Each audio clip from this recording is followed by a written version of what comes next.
Thanks for joining us on another edition of National Focus. I'm Nisha Charles. In the headlines, the Social Welfare Division teaches child abuse reporting, technical vocational education and training progresses in schools across Dominica, and the Ministry of Health closely monitors the spread of the chickenpox disease. Details of our headline stories and more in just a moment.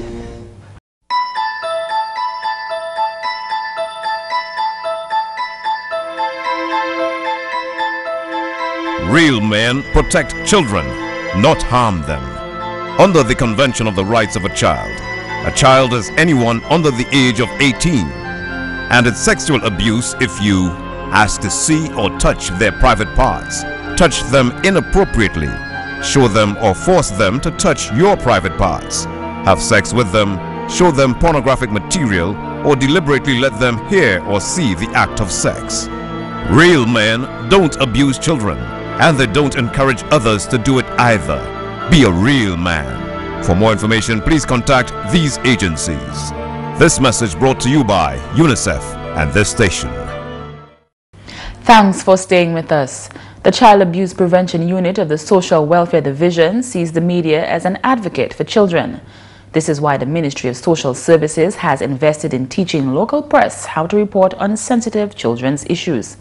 On Tuesday morning, when the media practitioners workshop kicked off, the main principle being communicated to participants was that the best interest of the child is to be protected over every other consideration. It has been opened in various quarters that the media should play a greater role as advocates for children. Some self-examination is required on the part of every media practitioner and also administrators of media establishment as to whether a more proactive role should be taken on the issue of being advocates for children. Media practitioners should always be mindful of what should and should not be reported, and if reported, the manner in which those reports are made. While there is a duty to report, one should not allow sensationalization to override the best interests of a child. Once stigmatized, a child who is already victimized and traumatized could have a tarnished image for the rest of his or her life. A multi-sectoral approach is needed to combat the social ill of child abuse. This is the basis for the workshop, according to Gemma Azil Luce. It is my expectation that at the end of this workshop, everyone present will become empowered to protect our children by spreading the word to the public that one child abused is one too many. Child abuse in any form should not be condoned because there is no excuse for child abuse. Sylvani Burton is the Permanent Secretary in the Ministry of Social Services, Family and Gender Affairs. This workshop is timely, as on a monthly basis we see the increase in the incidence of child abuse cases in our society. My hope is that at the end of this workshop, you media practitioners will be empowered to not just report on child abuse because of sensationalism, but to be protectors of children, ensuring that we work together for the protection of our children and a better Dominica. We'll bring you more from that event in a subsequent newscast. In other news, the Permanent Secretary in the Ministry of Agriculture, Harold Geese, is emphasizing the need for greater utilization of Dominica's multi-purpose pack houses. Geese says his ministry is aware that the packing quality of Dominica's export goods has posed problems to the trade industry. According to him, competitiveness in regional and international markets has hindered Dominica's export growth, allowing other countries to penetrate traditional markets formerly accessed by local hucksters and exporters. He says this has also resulted in the suspension of Dominica's bananas from the UK market and similar challenges with other crops. It is on this premise that he has emphasized the need for greater utilization of the multi-purpose pack houses in Roseau and Portsmouth to ensure the highest quality of Dominica's exported goods. The current situation where persons basically grab anything they can get, place it in any box and in any bag, at any quantity and any amount, any volume, and take it out of this country is not giving us a very good image. It is my wish that all agricultural produce destined for the export market would go through a pack house, and persons who desire to trade in such products, including hucksters, would purchase it from the pack house, where all the requirements for quality would have been satisfied. Government's multi-purpose pack house initiative, in addition to other programs resulting from the 2009 Fresh Produce Export Act, is aiming to regain and maintain the country's market share by ensuring a high standard of goods presentation through packaging. The Bureau of Standards is responsible for the execution of these programs. The 2009 Fresh Produce Export Act provides for the quality control of the export of fresh produce, the inspection of fresh produce, the licensing of exporters of fresh produce, registration of packing houses, and related matters. Government is also investing significantly in quality institutions and facilities to enhance the market competitiveness of Dominica's products. These include 3 reception and distribution centers, the establishment of a national abattoir, 3 recently constructed fisheries complexes, and the National Center for Testing Excellence for conducting chemical, biological, and environmental analysis. In August 2014, over $3 million was made available by the Caribbean Development Fund to developing the quality of Dominica's exports. According to the Honorable Prime Minister Roosevelt Skerritt's 2014 presentation of the supplementary appropriation, $745,411.41 was approved for the establishment of the pack houses. The Permanent Secretary was addressing a Quality Infrastructure Dialogue Forum hosted by the Bureau of Standards and CrossQ last Thursday. Chief Medical Officer Dr. David Johnson believes that dealing with the chikungunya epidemic has been a learning experience for the Ministry of Health. The chikungunya epidemic, which was first identified in Dominica in January of 2014, has now 1 year later been officially declared over. In an interview with Dr. Johnson last week, he reported that post-chikungunya, his ministry is more knowledgeable on how to communicate with the public and curb the spread of rumors during an epidemic. First of all, it helped us in terms of how we should communicate with the general public.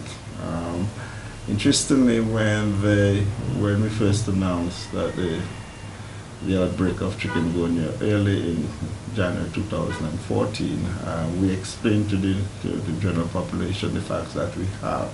All right, the facts that are out there in the scientific community, it is spread by a mosquito. But strangely enough, after a couple of weeks, some months, and some big, strong men or women getting down with the chikungunya with severe joint pains, and some persons pass urine on them, stool on them because they could hardly get up to move to get to the washroom on time. They began saying, well, a small virus cannot get people so sick. It cannot be caused by a small mosquito, you know. And therefore, one of the things we had to deal with is how to dispense that sort of myth and rumor. Accuracy in information and public awareness are also progress makers for his ministry. He says the chikungunya experience has been insightful. I think generally it helped us prepare better for dealing with outbreaks. What do we do in terms of source reduction, addressing the breeding sites of mosquitoes, okay, which spread the Aedes aegypti mosquito which spread chikungunya. We learned that we have to have a more robust plan in terms of source reduction. It also helped. One of the lessons that we learned that we have to empower the population very early. The Chief Medical Officer notes that a big part of successfully handling any epidemic is efficiently working with the media and staff education. The Technical and Vocational Education and Training program, TVET, in secondary schools is receiving much needed attention from the Ministry of Education. Earlier this year, the Honorable Minister for Education, Peter Seja, announced that TVET would be introduced in all secondary schools on island. Schools that have already started the initiative are receiving some upgrades. Additionally, we have seen the training of a number of teachers and assessors. As I speak at this moment, we have launched the CVQ program at the Dominica Grammar School. We have 2 trained instructors who are on staff at DGS, and the students are working towards CVQ certification in food preparation. One of our other pilot schools, the Goodwill Secondary School, at that school, a second group of students are now engaged in garment production. The GSS, the Goodwill Secondary School, has 2 groups pursuing CVQ certification.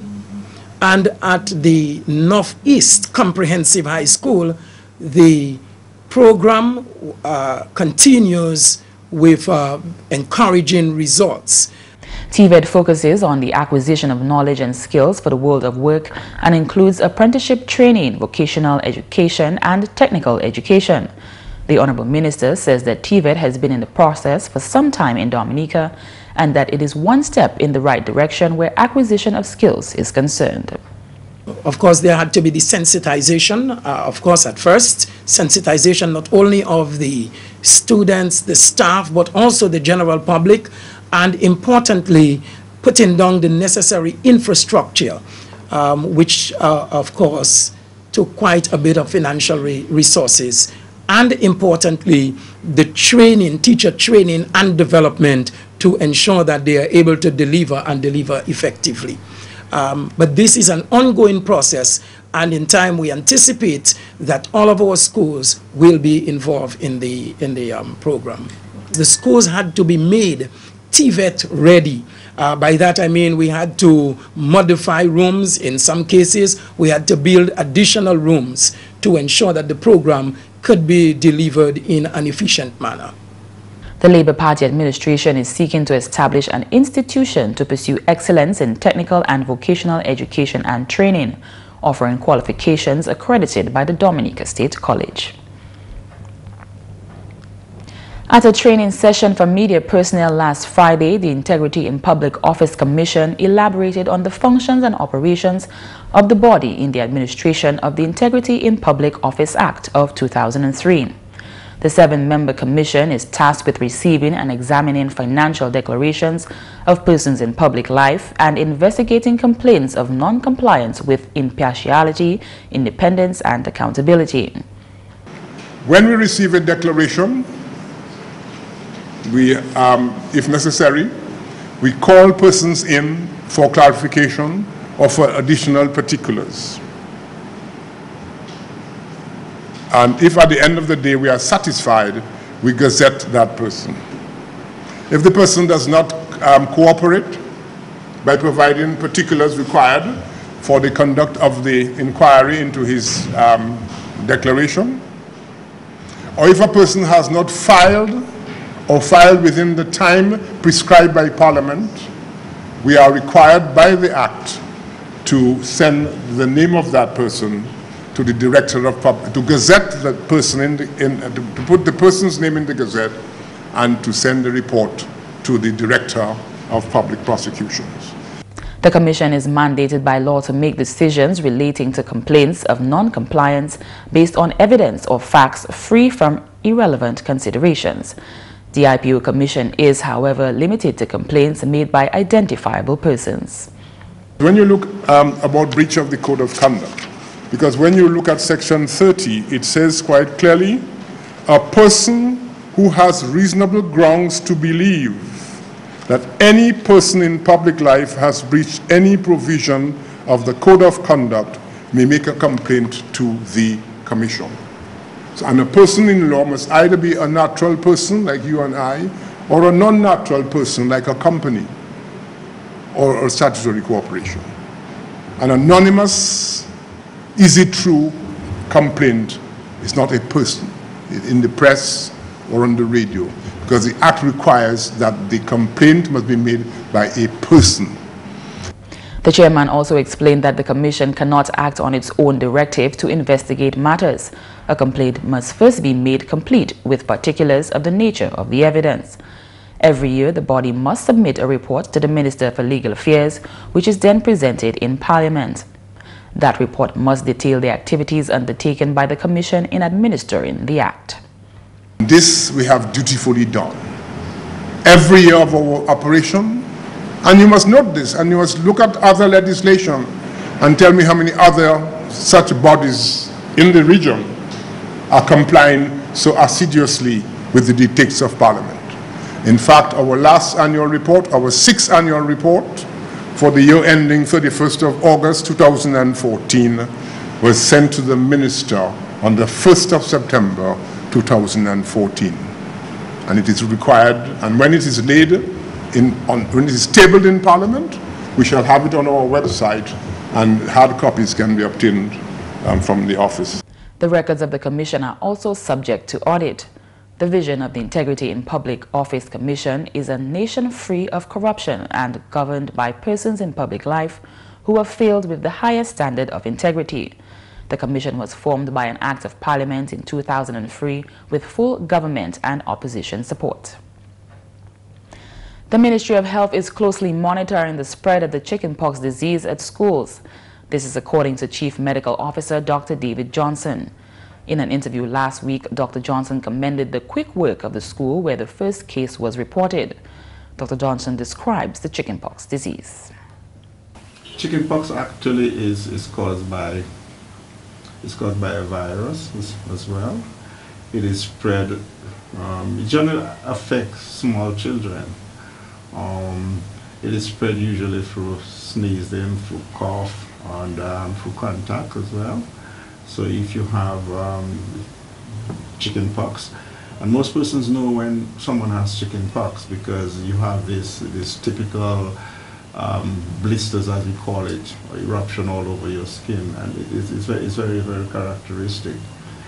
And it is always advisable when children have chickenpox that they stay away from school, and stay away from school for at least for that period in which they are very, very infectious.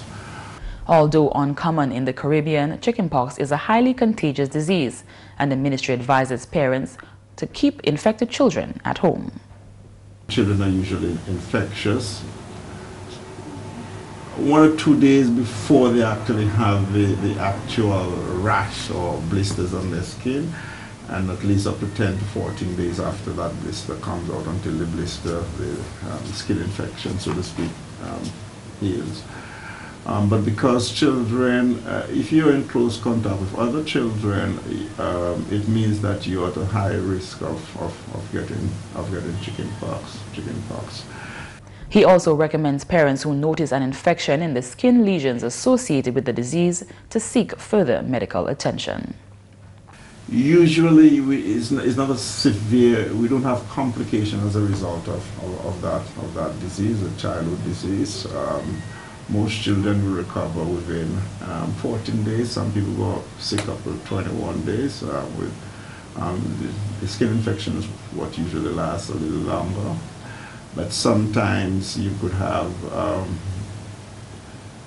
the infections getting, the skin lesions, I should say, getting infected with bacterial infection, and that's when it becomes a little more dangerous, because if you have all of these lesions on your skin, eruptions and blisters on the skin, and then it becomes infected with a bacteria, then it means that the children need to seek further medical attention.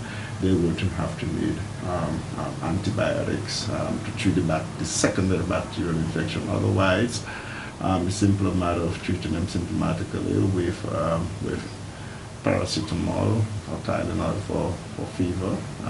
Drink a lot of fluids, and because of the itching and rash, use something that's like calamine lotion. Some people use things like baking soda to cool down the itching on the skin, and generally those lesions go, as I said, between 10 to 14 days, or it can go up to 21 days.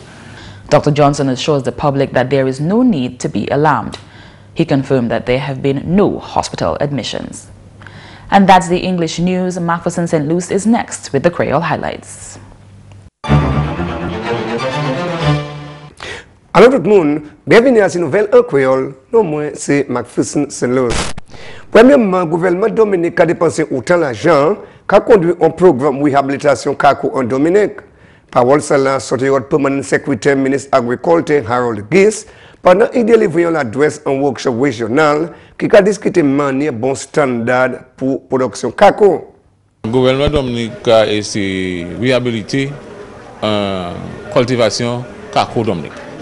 Et bien, ça c'est un gros projet parce que le gouvernement a mis presque 2 millions de dollars pour faire travailler ça là.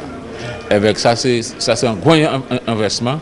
Avec nous avons essayé qui c'est planter qui a planté CACO, ils ont déjà commencé à renouveler la plantation avec à mettre en ordre pour nous développer secteur ça en Dominique parce que c'est on part agriculteur qui était négligé parce qu'il fait figue de toute bagaille, mais actuellement figue diverses qualités de problèmes avec nous besoin diverses qualités plantes, diverses qualités produits pour nous ça faire économie Dominique pour profiter. Comme ça, CACO c'est un deal avec le gouvernement qui a fait un gros investissement en CACO. Plaisir participants, tout le monde ou ici est-ce qu'a participé en workshop 3 jours là, qui a pris place en hôtel Garaway en Roseau, Siemens Sala. En autre nouvelle, Dominique qui mérite obtenir skill certificate, ça t'a payé en division labor. Parole celle-là sur le ambassadeur Dominique pour CARICOM et puis ici, His Excellency Félix Grégoire. Certificat celle-là qui a fait provision pour travail en n'importe pays CARICOM. Ça, on est pour faire au cas labor division, il y a en forme, et bien à cette forme-là, on est pour plein, et bien on est pour mener bio. So, on est pour mener un birth certificate, on est si on est marié, on prend un marriage certificate. Then si on est qualification, si on est un morceau de papier qui dit ou c'est un docteur ou c'est un maçon, ça on est pour mener. Avait un monde il pour certifier on est pour certifier comme quoi un papier ça bon on est pour mener en l'autre bitin mon pas dit ça hier mais au besoin à police record ça automatique on est pour aller acheter un police record pour mener aussi mais ça c'est bitin au besoin avait le mener ça ni tibaï ou ça on est pour mener bail si on demande ou on nous paye $100. Ambassadeur Grégoire fait parole que certificat salam c'est pour la vie Simon Chenley en ordre. Là où tu as certificat ça il par ici pour des semaines 3 semaines là où tu as payé on est forever parce que il pas pour un an et deux années il y a nous là forever c'est on est une fois waché où tu as payé on est ça servi. So, là où aller n'importe place carré comme et ça, il est supposé on est. Ça qui ça fait, là où meni ba yo ça garder encore. Mais vous pas ni pour vie apply pour l'autre. Vous si vous meni ok nous les garder si nous ne garder ça, yo ça faut habiter pour ça certifié. Mais yo pas ça faire pour acheter l'autre hot place ta aller. So là on est ça ou bon. Alors, une nouvelle organisation d'ALCA qui continue de travailler pour le développement du gouvernement local en Dominique. Parole celle-là, sortie au chairman de l'organisation, Yolan John Jules. Japan fait présentation de l'argent grant pour l'organisation, bâti projet mitigation en Dominique. Nous continuons de travailler avec d'autres communautés. Nous-mêmes, nous avons un mauvais drain Vegas qui a causé la mort. Moi, j'ai parlé avec M. Doy contre ça. Et nous voyons comment nous avons contre ça.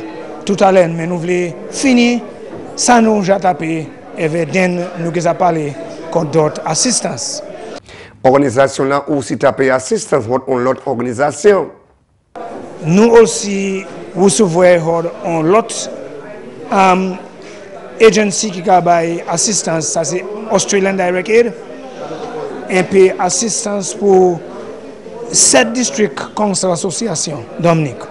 nous avons tapé nous avons gagné ces générateurs là, c'est chainsaw et d'autres outils. Parce que vous savez, Dominique toujours un peu tefalé, pied bois à tomber, chimie à boucher, et nous avons pour travailler. So nous avons dit tout ce conseil village là qui est en place là, pour Tchébé fort, Tonio qui est venu, nous avons fait tout le but dans seul coup, parce que nous sommes en situation, et nous avons demandé assistance. Petit par petit, vous savez, petit par petit, nous avons fait niche.